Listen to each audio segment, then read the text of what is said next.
Alright, what's going on guys, Rising here, and we're going to be going over ways to help improve your aim within Black Ops 3. So with a new game of Call of Duty, we have new players, and what those new players are going to be looking for is tips and tricks on how to get better. And maybe even some of you veteran players out there are just looking to ways to step your game up to the next level, and that's what this video is going to be about. It's going to be about the core fundamentals and how to help improve your aim so that you can get more kills and less deaths. So I hope you guys will enjoy this video. If you guys want to, near the end, if I left anything out that was very helpful that you guys know that maybe I didn't state, you could let me know down in the comment section below. We can maybe have a conversation down there and just throw ideas and tips and tricks off of each other. That would be sweet, and I'm sure everybody else that watches the video will greatly appreciate that. And also, if you guys don't care, please leave a like on the video. That would just make my day, and it helps the video get a little bit more exposure, and it helps the channel grow tremendously. But let's go ahead and hop right into these tips and tricks to help improve your aim within Black Ops 3. So the number one thing about aiming is more than likely going to be your sensitivity, and there's a new feature within Black Ops 3 that no other Call of Duty had, and that is a vertical sensitivity and a horizontal sensitivity. Because in past Call of Duties we only had a set one sensitivity. I think it went from like 1 to 10, 1 to 14, or like 1 to 20 depending on which game you played,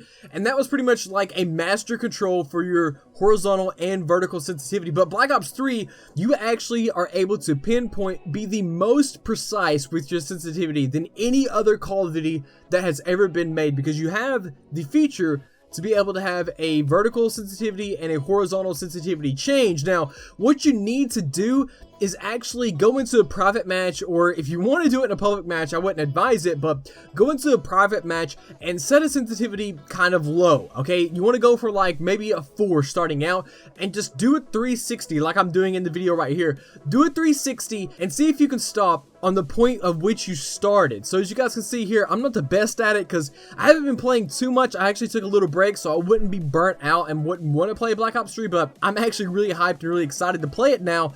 But you need to start on a lower sensitivity and just work your way up until you feel comfortable, and when you can't stop on the point of which you started, if that makes any sense for you guys. Now that's how you can get the horizontal sensitivity. Now the vertical sensitivity, I don't really know how you can pinpoint it other than just feeling around with it or trying to keep it like parallel with your horizontal sensitivity. So if you have a 6 horizontal, then maybe have a 6 vertical, or maybe lower that just a tad bit, because you don't really look up and down as much as you do left and right. Even though there is some type of verticality within Black Ops 3, you're going to be looking more along the lines of left and right than up and down. The next thing we're going to be discussing is something that I actually have been doing since Ghost, and that's going into a private match again and putting the bots on recruits and minimal health so that they are pretty much a one shot, or you could like throw a grenade at them and just hit them and they would die. So you want to have minimal health, radar always on, and have a sensitivity that you like to use,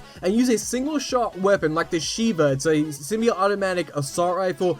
Use it and try to get a one-shot kill without stock, because a lot of the times you get in these ruts or you forget actually how to play, and you start aiming with your left thumbstick instead of your right. So you try to strafe into the shot instead of actually moving and clicking on the target. So instead of strafing, you need to try to actually get on target with your right thumbstick. And that's actually one thing that I started doing in Ghost. Actually, I think I call it like a lazy shot. You just get really lazy, or you just forget and get in a rut, and you start strafing into your shot. So if you can go into the private match, turn radar always on and minimal health, and use a semi-automatic assault rifle. The Shiva, I think, is the only one that I know of as of right now.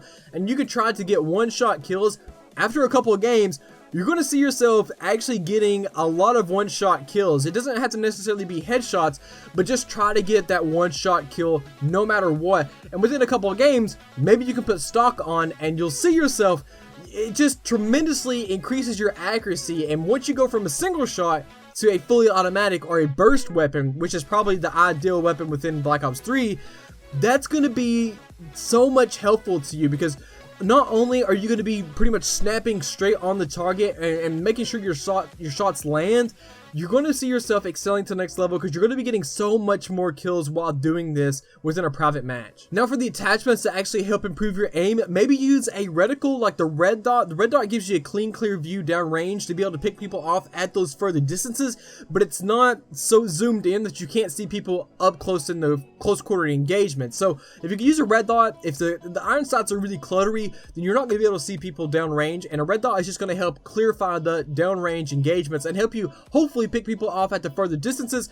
And also quick draw is going to allow you to ADS a lot faster, so that's going to help improve your aim a lot. And maybe the grip attachment, I think grip actually works within Black Ops 3, because I know in Black Ops 2 it didn't work that well, but within Advanced Warfare it did, and I think that Black Ops 3, it definitely helps improve the aim a lot. It's going to help reduce the recoil and allow you to pick people off at the further distances. Now the last thing we're going to be talking about is something that you can buy, and that's why we're saving it for last, because I don't think that it's a necessity, but I do think that it helps you out a lot, and it's very cheap, and that's going to be a Control Freak. If you guys want to buy a Control Freak, you can use my coupon code or my promo code. It's just Rising, the same thing as my name, and it'll give you 10% off all your purchases.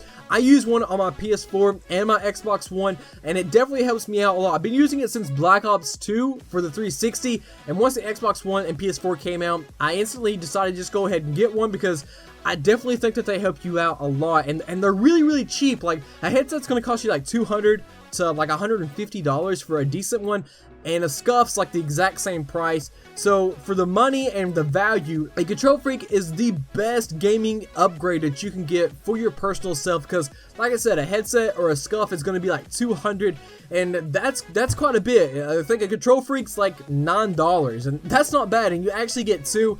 I only use one on the right side, and I definitely think that it helps me out so much. So if you guys want to try it out, like I said, you can use the coupon code or promo code Rising, and it'll give you 10% off all your purchases over there. But that's pretty much my ultimate guide to help improve your aim within Black Ops 3. If you guys want to, leave me some suggestions. If I left anything out in the comment section below, like I said, we can throw some feedback off of each other, have a little conversation down there. I'm sure I would appreciate that, and everybody else that's watching the video would also appreciate that as well. If you guys could, drop a like on the video. Like I said at the very beginning, it just helps the video get a little bit more exposure, and it helps the channel grow tremendously. And I really do appreciate all the support and all the feedback that you guys leave me each and every day. But it's been a pleasure on you guys, and until the next time, this Rising out. Peace.